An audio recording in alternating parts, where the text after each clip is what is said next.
आप सभी का स्वागत है सीबीसी आवाज पर। आप देख रहे हैं 10 के दमदार ट्रेड्स। हमारे साथ प्रशांत सावंत और शिल्पा राउत बने हुए हैं और अब जोड़ेंगे कोटक सिक्योरिटीज के अमोल अठवले और एसबीआई सिक्योरिटीज के सुदीप शाह से। यही नहीं, कानरा बैंक के नतीजों पर एग्जीक्यूटिव डायरेक्टर अशोक चंद्रा से भी होगी बातचीत। और फिर बिग मार्केट वॉइस में आज टाटा म्यूचुअल फंड के chief investment officer equities Rahul Singh को भी जोड़ने वाले हैं हम कार्यक्रम में। साथ ही आज एक नई पारी की शुरुआत कर रहा है संस्टार, जहां पर इशू प्राइस याद रखिएगा 95 रुपए प्रति शेयर था। अब लिस्टिंग एब्सोल्युटली अगले 5 सेकंड्स में आप होती हुई दिखाई देगी और लगभग एक प्रीमियम पर ही पारी की शुरुआत ये कंपनी करती हुई दिखाई दे रही है।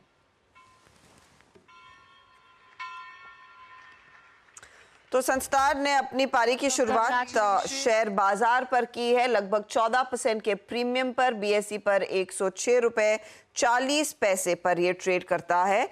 कंपनी का पूरा नाम संस्टार बायोपॉलिमर्स है। ध्यान रखिएगा, plant based speciality chemicals products India और फूड एनिमल न्यूट्रिशन दूसरे इंडस्ट्रीज के लिए बनाती है। और स्टॉक आपके सामने अब 17% के गेन्स पर ट्रेड करता हुआ दिखाई दिया है। इनफैक्ट इसके सब्सक्रिप्शन के आंकड़े मुझे याद है, लगभग 82 टाइम्स पूरा सब्सक्राइब हुआ था, जहां पर एचएनआई हिस्सा अच्छा खासा भरा था। रिटेल हिस्सा भी करीब 25% भरता हुआ दिखाई दिया था। तो उसने अपनी पारी की शुरुआत करीब 15% के प्रीमियम पर की और अब ये स्टॉक 17% 20% के प्रीमियम पर ट्रेड कर रहा है। तो ये है इस समय की आज की बड़ी लिस्टिंग। चलिए अब हमारे जानकारों से पूछना शुरू करते हैं कि इस घंटे के वो नए ट्रेड्स क्या लेंगे। अमोल, गुड मॉर्निंग, बताइए क्या रहेगा इस समय का की अप्रोच। मार्केट स्ट्रॉन्ग हैंड्स में 24,500 पर कंफर्टेबल, इनफैक्ट 24,600 की तरफ बढ़ रहा है। जी हर्षदा जी, नमस्ते। आई थिंक आज थोड़ा मोमेंटम मेटल इंडेक्स में काफी प्रॉमिसिंग है, तो मैं एक मेटल इंडेक्स के स्टॉक में से ही जाना चाहूंगा। जिंदल स्टील के साथ में जाना चाहूंगा। पोजिशनल पॉइंट ऑफ व्यू से 960 के आसपास मैंने पिक किया था, अभी थोड़ा सा ऊपर है स्टॉक। और 1000 और 1020 अगर टेक्निकल बाउंस बैक आता है तो ये दोनों टारगेट्स निकल के आ रहे हैं। और स्टॉप लॉस उसका है 935 का। एक बड़े करेक्शन के बाद एक स्ट्रॉन्ग सपोर्ट लेवल से स्टॉक में रिवर्सल फॉर्मेशन हुआ है। और जो हायर डबल बॉटम फॉर्मेशन हुआ है डेली चार्ट्स पे, वो दिखा रहा है कि ये थोड़ा सा जो मोमेंटम पकड़ लिया है स्टॉक ने, ये आगे भी थोड़े दिन कंटिन्यू रह सकता है। दूसरा, मैं बालकृष्ण इंडस्ट्रीज के साथ जाना चाहूंगा। 3215 के आसपास मैंने पिक किया था, अभी थोड़ा ऊपर है stock. Positional point of view से मुझे लग रहा है कि ये 3400 और 3425 तक जा सकता है। और 3140 उसका स्टॉप लॉस रहेगा। काफी कंसोलिडेट हुआ था, इनफैक्ट जुलाई सीरीज में स्टॉक पूरा कंसोलिडेशन में ही था। और डेली और वीकली दोनों टाइम फ्रेम में स्टॉक ने एक रिवर्सल फॉर्मेशन किया है। तो टेक्निकल सेटअप प्रॉमिसिंग है। अगर यहाँ से ये रिवर्सल, ये टेक्सचर अगर कंटिन्यू रहता है तो आने वाले दिनों में ये स्टॉक में 3400 3425 के लेवल्स देखने को मिल सकते हैं।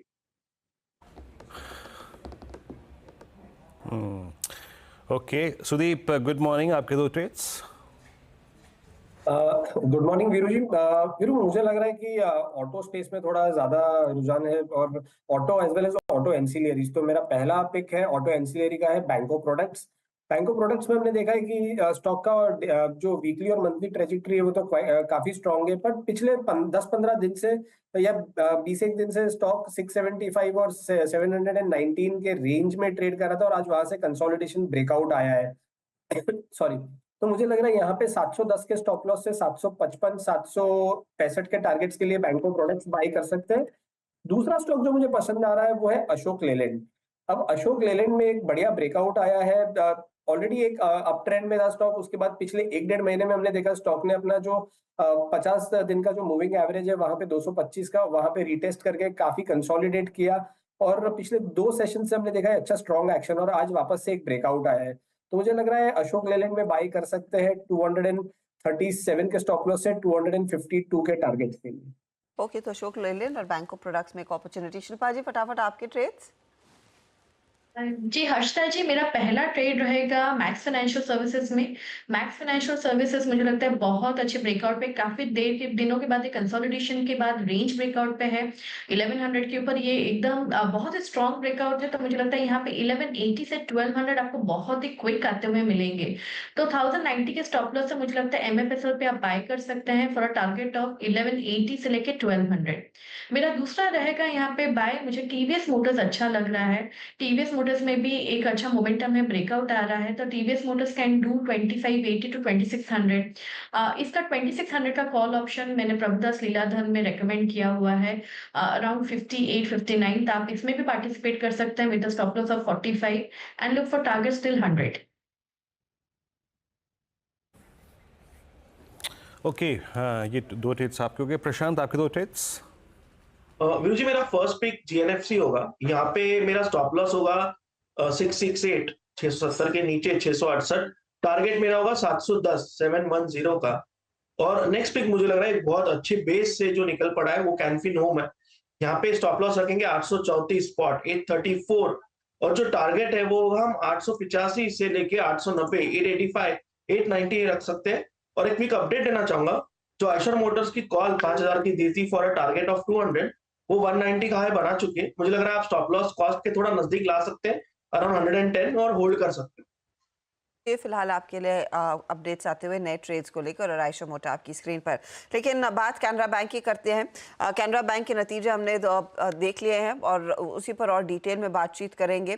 ध्यान रखिएगा, कंपनी का जो मुनाफा है वो 10% बढ़ा है, ब्याज से कमाई करीब 6% बढ़कर आई। एसेट क्वालिटी में भी थोड़ा सा सुधार देखने को मिला।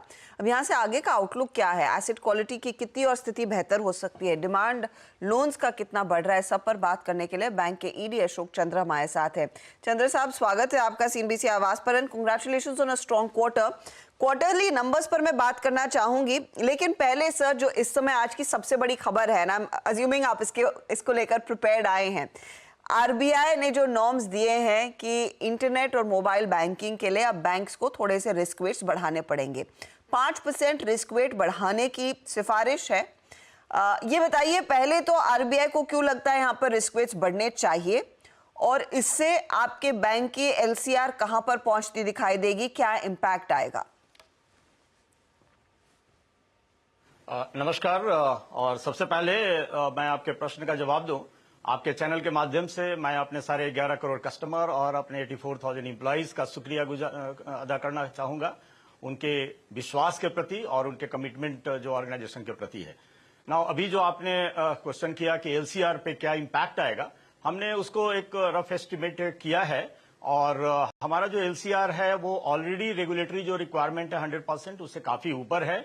और इन सारी चीजों को फैक्टर करने के बावजूद हम काफी ऊपर रहेंगे, और करीब 122 से 125% हमारा एलसीआर रहेगा। तो एलसीआर से रिलेटेड कोई ऐसी हमारे बैंक के प्रति कोई चिंता की बात नहीं है। यहाँ पर एलसीआर बढ़ाने की जरूरत नहीं होगी, आप ये कह रहे हैं? जी, हमारा जो एलसीआर है वो ऑलरेडी रेगुलेटरी जो रिक्वायरमेंट 100%, उससे काफी ऊपर है, और ऐसी कोई भी जो रेगुलेटरी रिक्वायरमेंट आने वाली है उसका कोई इम्पैक्ट कैनरा बैंक के एलसीआर पे नहीं पड़ने वाला है, मैं ये कहना चाह रहा हूँ।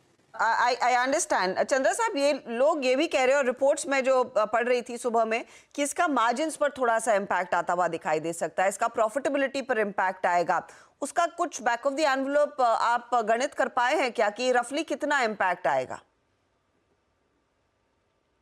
ये तो आज ही इसका आया है, तो इसका सही आकलन तो अभी थोड़ी दिन बाद हम करेंगे, लेकिन मुझे ऐसा नहीं लगता है, बिकॉज हमारा एलसीआर काफी ऊपर है ऑलरेडी, और इसका इम्पैक्ट मैं नीम पे नहीं देखता हूं। सो हमारी जो इंटरेस्ट और जो प्रॉफिटेबिलिटी है उसके ऊपर मैं इसका कोई इम्पैक्ट नहीं देखता हूं, बिकॉज हमारी जो एलसीआर है प्लस जो हमारा सीएआरएआर है वो सारे रेगुलेटरी रिक्वायरमेंट से काफी ऊपर है, तो इसका कोई इमीडिएट इम्पैक्ट हमारे बैंक के प्रॉफिटेबिलिटी पे नहीं आएगा। Coming to your numbers Ashok ji, ये एक स्ट्रॉन्ग या फेयरली अच्छा क्वार्टर रहा है आपके लिए, लेकिन FY25 में रफली किस तरह की क्रेडिट ग्रोथ की इंडिकेशन आई है Q1 के नंबर्स के बाद, अगर उसका पहले अंदाजा हमें दे सके? मैडम अगर आप हमारा पोर्टफोलियो पूरा देखें इन डिटेल में, तो हमारा रैम सेक्टर जो है वो 57% हुआ है और कॉर्पोरेट बुक जो है वो 43% से ये हुआ है, फैक्टर किया गया है। और रैम क्रेडिट में अगर हम ग्रोथ देखें तो ओवरऑल रैम जहां हम बात कर रहे हैं तो रिटेल, एग्रीकल्चर एंड एमएसएमई की मैं चर्चा कर रहा हूं, तो ओवरऑल रैम क्रेडिट मेरा 12.26% इन द फर्स्ट क्वार्टर में जो ग्रोथ हुआ है। रिटेल सेगमेंट में बहुत ही अच्छी बाउंस हुई है और हमारा year and year growth 23% plus हुआ है। एग्री में हमारी 8.14% की ग्रोथ हुई है और एमएसएमई में हम 7% का ग्रोथ हमने Q1 में दिखाया है। और जैसा कि हमने लास्ट क्वार्टर में भी रिजल्ट के बाद हमने जो आपके साथ एनालिसिस किया था और हमने जो डायरेक्शन दी थी कि हमारा ग्रोथ 12 से 14% क्रेडिट ग्रोथ होना चाहिए और हम इसके ऊपर अभी भी कायम हैं। और हमारा मानना है कि ओवरऑल जो फाइनेंशियल ईयर जब हम एंड करेंगे तो ओवरऑल ग्रोथ हमारी क्रेडिट में 12 से 14% की मिनिमम ग्रोथ जरूर होगी।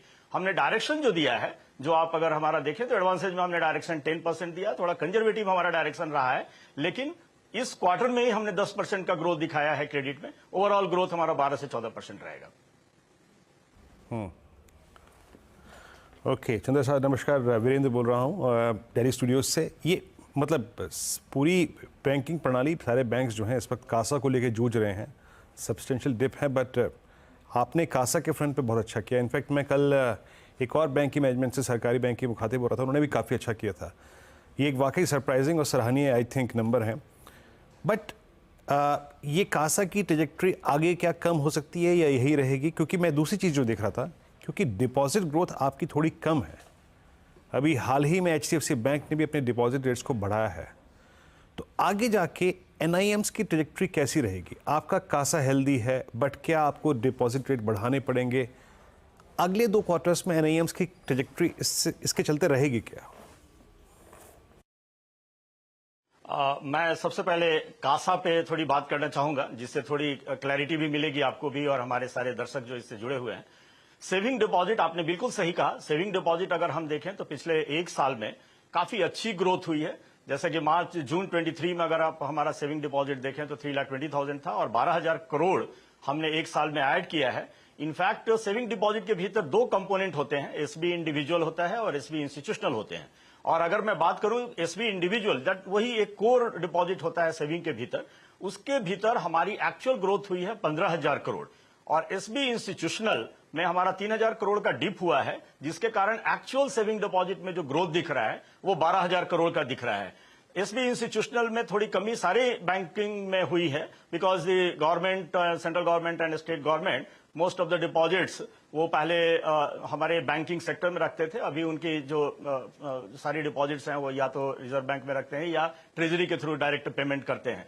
तो जो ग्रोथ होना चाहिए एसबी इंडिविजुअल में, वी आर ऑन द बिल्कुल सही रास्ते पे हम हैं।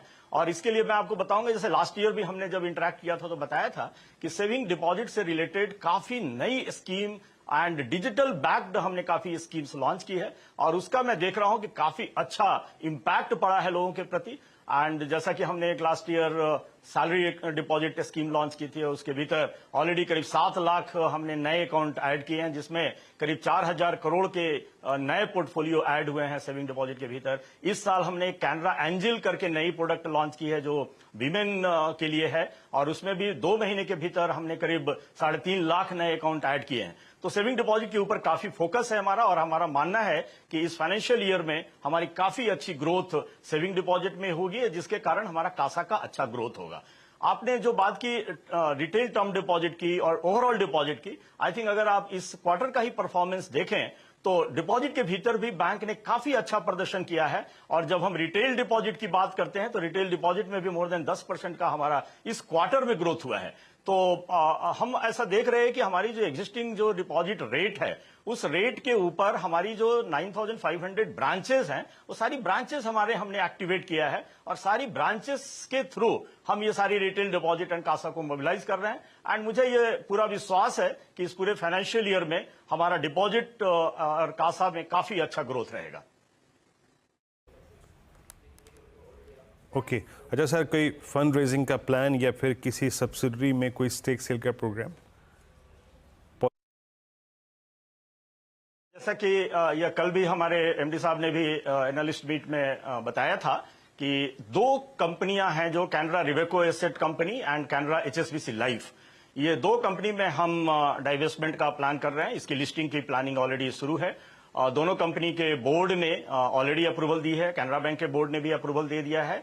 और इस फाइनेंशियल ईयर के लास्ट क्वार्टर में Q4 में कैनरा रिवेको हम इसको लिस्ट करने जा रहे हैं, जिसमें हमारा 51% होल्डिंग है।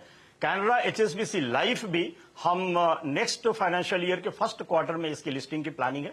सारी प्रोसेस इसकी चल रही है और जो भी रेगुलेटरी रिक्वायरमेंट है वो हम इसको कंप्लाई करके इसको लिस्टिंग के ऊपर ले जाएंगे। जैसा कि आपने कैपिटल रेजिंग की बात की, जो आपने देखा होगा हमारा CET1 भी काफी कंफर्टेबल है, हम 12% प्लस है और CRAR भी 16% प्लस है। तो मुझे ऐसा नहीं लगता है कि इमीडिएटली हमें कोई कैपिटल प्लानिंग की जरूरत है, लेकिन हमने बोर्ड से परमिशन लिया है 8,500 कैपिटल रेज करने का, और उसमें 4,500 टायर 2 बॉन्ड होगा और 4,000 करोड़ ATR के थ्रू हम इसको रेज करेंगे। लेकिन वो हम देखेंगे, मार्केट जब हमारे लिए कंड्यूसिव होगा तब हम इसको रेज करने का प्लान करेंगे। और ये भी जो हम रेज करेंगे mostly to replenish our old जो हमारी हैं जो ATR बॉन्ड हैं या टायर 2 बॉन्ड हैं, उनको रिप्लेनिश करने के लिए इसकी जरूरत पड़ेगी। अदरवाइज बिजनेस ग्रोथ के लिए हमें कैपिटल की कोई जरूरत नहीं है। अशोक जी, मैं आपसे MSME पर एक पर्सपेक्टिव लेना चाह रही हूँ कि वहाँ पर आपके लोन पोर्टफोलियो की हेल्थ कैसी है, कितना एक्सपोजर बढ़ाना चाहेंगे, क्योंकि इस बजट में भी सरकार फिर से MSME सेगमेंट को अच्छा खासा थ्रस्ट देने की तैयारी में दिखी है। तो कितना और एक्सपोजर बढ़ने के आसार है और इस समय हेल्थ क्या है उस पोर्टफोलियो की? आप अगर हमारा फिगर देखें, जून 23 का जो ओवरऑल हमारा MSME का पोर्टफोलियो था वो 1,26,000 था, जो बढ़कर 1,35,000 हुआ। सो परसेंटेज टर्म में ये करीब 7% का ग्रोथ है, जो कि हम अभी भी इसको मान रहे हैं कि ये कंजर्वेटिव ग्रोथ है इस पूरे फाइनेंशियल ईयर में। और Q2 में ही इस हम देखेंगे कि करीब डबल डिजिट तो डेफिनेटली हम इसमें टच करेंगे। और मेरा मानना है कि करीब 10 से 12% का MSME ग्रोथ जरूर होगा। गवर्नमेंट का भी काफी फोकस है और इस बजट में भी काफी कुछ स्कीम्स लाई जा रही हैं MSME के लिए। और कैनरा बैंक काफी एक्टिव रहा है, कोई भी गवर्नमेंट की स्कीम्स आती हैं तो उसमें हम बहुत एक्टिवली पार्टिसिपेट करते हैं। और हमारा मानना है कि MSME में भी जो भी न्यू डायरेक्शंस आएंगी, बैंक काफी एक्टिवली पार्टिसिपेट करेगा और हम एक अग्रणी बैंक की भूमिका अदा करेंगे MSME सेक्टर में। ओके अशोक जी, बहुत बहुत शुक्रिया आप इस कार्यक्रम में शामिल हुए। केंद्र बैंक के नंबर्स को लेकर आपने बातचीत करी, बहुत बहुत शुक्रिया सर। और नेक्स्ट क्वार्टर के लिए हमारे पूरी टीम के तरफ से, CNBC आवाज़ की टीम की तरफ से आपको शुभकामनाएं। चलिए अब विषय बदलते हैं, अब बात करते हैं आज बिग मार्केट वॉइसेस की कड़ी में Shri Rahul Singh, CIO equity Tata mutual fund के। राहुल जी नमस्कार, कार्यक्रम में स्वागत है। और आई थिंक मेरे को एक विषय बिल्कुल तैयार मिला आपसे बात करने के लिए, और वो है बैंक्स। शुरुआत इसी से करते हैं सर। बीता एक महीना अंडर परफॉर्मेंस रही जब निफ्टी ऑल टाइम हाई छू रहा था। नंबर्स में NIMs में प्रेशर, कासा पे प्रेशर, कुछ बैंकों में नहीं है बट ज़्यादातर बैंकों में है, स्पेशली प्राइवेट बैंक्स में। और उसके बाद RBI का ये ड्राफ्ट, आई थिंक आप बैंकों को कैसे रीड कर रहे हैं सर इस वक्त? क्या बैंक्स के लिए अगले 1-2 क्वार्टर्स आपको चैलेंजिंग लग रहे हैं? और ऐसे में हम बैंकिंग स्टॉक्स को लेकर, प्राइवेट बैंक्स को लेकर क्या आउटलुक रखें इस वक्त?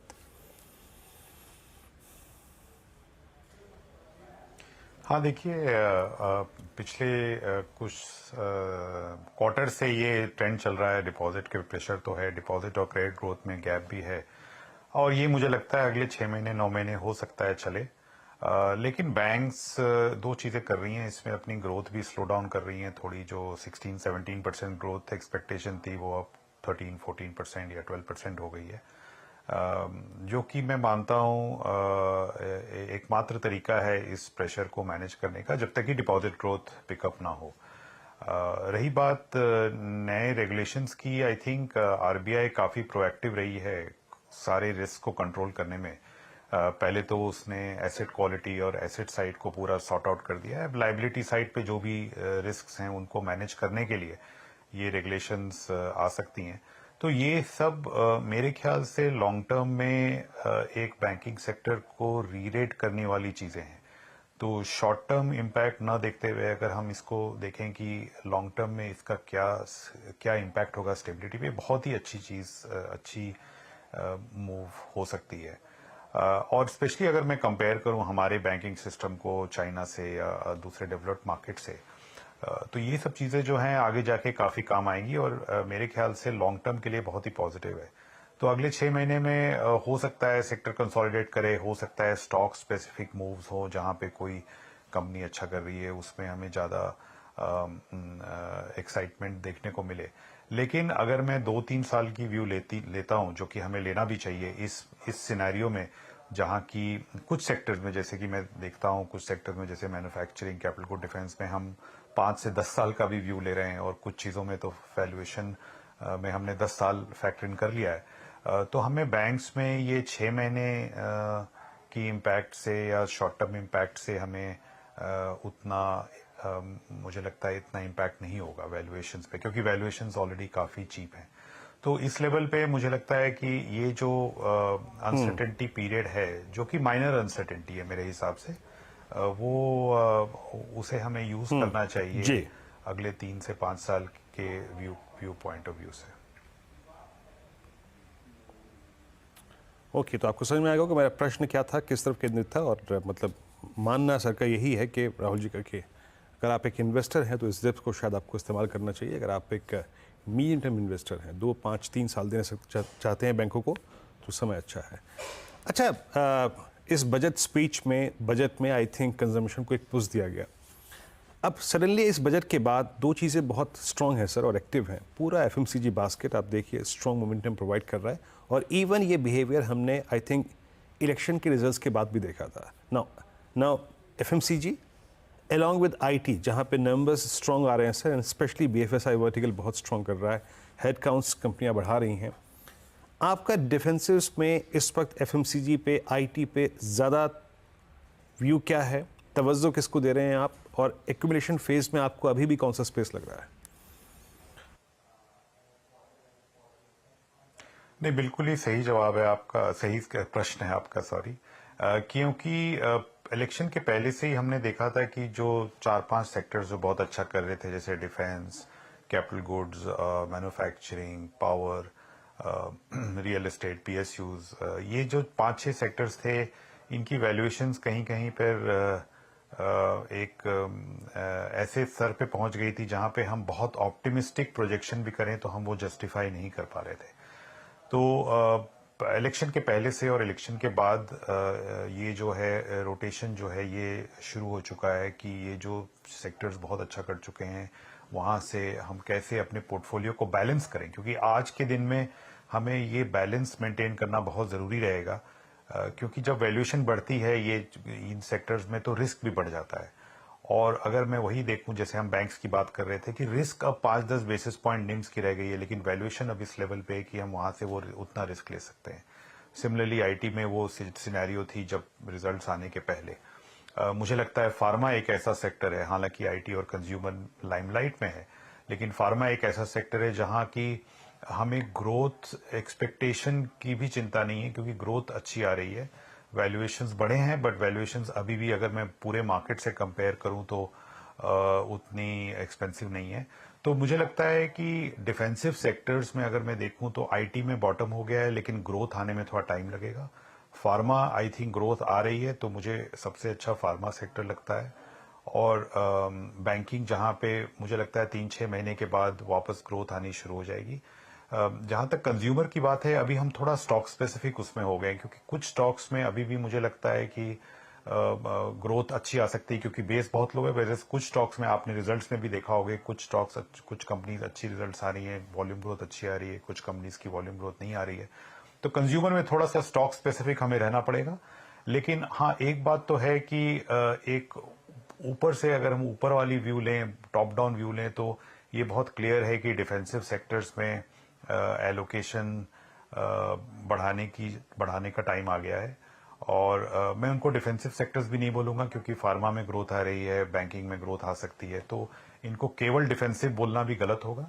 लेकिन और ये सारे लार्ज कैप सेक्टर्स हैं, तो इसका एक ये भी मतलब है कि मिड एंड स्मॉल कैप से लार्ज कैप की तरफ हमारा झुकाव अभी है। टेलीकॉम सेगमेंट पर राहुल जी आपका क्या एक्सपोजर बढ़ता हुआ दिखाई दिया, स्पेशली जो टैरिफ हाइक होना था वो आ चुका है। अब आज स्पेसिफिकली हम देख रहे हैं इंडस टावर, क्योंकि वहां पर डिविडेंड प्ले है, भारतीय एयरटेल में तेजी बनती दिखाई दे रही है। लेकिन टेलीकॉम में यही कहा जा रहा था कि ये स्टॉक्स अब थोड़े से री-रेट होते हुए दिखाई देंगे। क्या वो प्राइस में प्ले आउट हो चुका है या फिर अभी भी कुछ अपसाइड की गुंजाइश दिख रही है इन काउंटर्स में? देखिए, ये स्टेबल सेक्टर है। अब इस स्टेबल सेक्टर को काफी दिन तक ये अंडरवैल्यूड थी, जबकि हमें पता था कि सेक्टर की कंसोलिडेशन हो चुकी है, टैरिफ हाइक आने वाली है। अब वो काफी हद तक वो प्ले आउट हो चुका है, लेकिन अभी भी मैं मानता हूं कि जिस तरीके से हमारा डेटा कंजम्पशन बढ़ रहा है और जिस तरीके से हम डिपेंडेंट हैं टेलीकॉम नेटवर्क्स पे, मुझे लगता है कि अगर मैं शॉर्ट टर्म में हो सकता है कि रीरेटिंग हो चुकी है, लेकिन अगर मैं 3 इयर्स व्यू लूं तो मुझे अभी भी लगता है कि इन कंपनीज की प्राइसिंग पावर और इन कंपनीज की कैपेसिटी टू ग्रो अभी भी काफी है। और अब ऐसा होगा कि अब जो ग्रोथ आएगी डेटा में, उसके लिए ये प्राइस चेंज करते रह सकते हैं, क्योंकि हमारे डिपेंडेंस, आपने देखा होगा कि डेटा एक बहुत इंपॉर्टेंट पार्ट बन चुका है हमारी लाइफ का। और देयरफॉर इसकी जो सस्टेनेबिलिटी है या जो प्रेडिक्टेबिलिटी है, अगर आज मैं देखूं डिफेंसिव सेक्टर्स की आप बात कर रहे थे, अगर कोई एक ऐसा सेक्टर है जिसकी प्रॉफिट ग्रोथ पे मुझे बहुत कम रिस्क लगता है, वो टेलीकॉम सेक्टर है, क्योंकि हम वो डेटा के बिना कुछ अचीव नहीं कर पाएंगे। हमारी डिपेंडेंसी बहुत बढ़ गई है एज एन इकोनॉमी, हमारी लाइफस्टाइल में, और जिस तरीके से डेवलपमेंट हो रहा है आईटी सेक्टर में, उससे डेटा की डिपेंडेंस और बढ़ते जा रही है। सो अगर उस नजरिए से देखें तो ये काफी स्टेबल सेक्टर और सस्टेनेबल सेक्टर रहने वाला है। इसमें अब उस तरीके की रिटर्न्स नहीं मिलेगी जो आपको पिछले साल मिली, लेकिन इसमें अभी ऐसा ओवर वैल्यूएशन की सिचुएशन नहीं है अभी। बहुत बहुत शुक्रिया राहुल जी हमारे लिए समय निकालने के लिए, and have a great weekend. तो टाटा म्यूचुअल फंड की चीफ इन्वेस्टमेंट ऑफिसर आपको बताते हुए कि यहाँ पर अपने आप को पोजीशन कैसे करना है। लेकिन बाजार पर आप नजर डालेंगे तो उसने आपको अपने आप को तेजी की तरफ पोजीशन तो पक्का से कर लिया है। निफ्टी 24,600 के पार निकला, उसी के आसपास इस समय ट्रेड है, आधे % से ज्यादा के गेन्स। मिड कैप इंडेक्स में पूरा जोश, करीब 800 पॉइंट की तेजी का।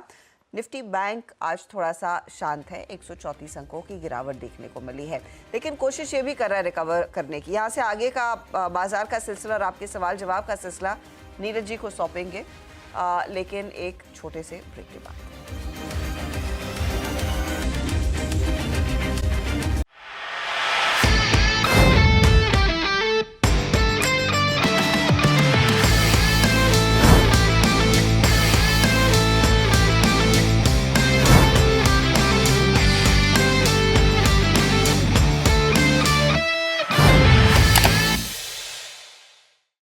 बता दें कि मनी कंट्रोल पर दिए गए विचार एक्सपर्ट्स के अपने निजी विचार होते हैं।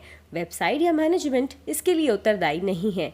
यूजर्स को मनी कंट्रोल की सलाह है कि कोई भी निवेश निर्णय लेने से पहले सर्टिफाइड एक्सपर्ट की सलाह लें।